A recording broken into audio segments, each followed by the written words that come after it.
So today we are going to solve this question. We are going to do it stepwise so there will be no confusion. First, we need to connect to the database by entering username and password.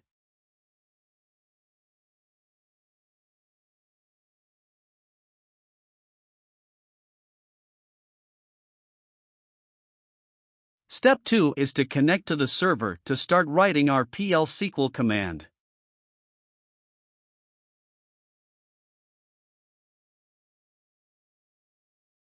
Step 3 is to write the program.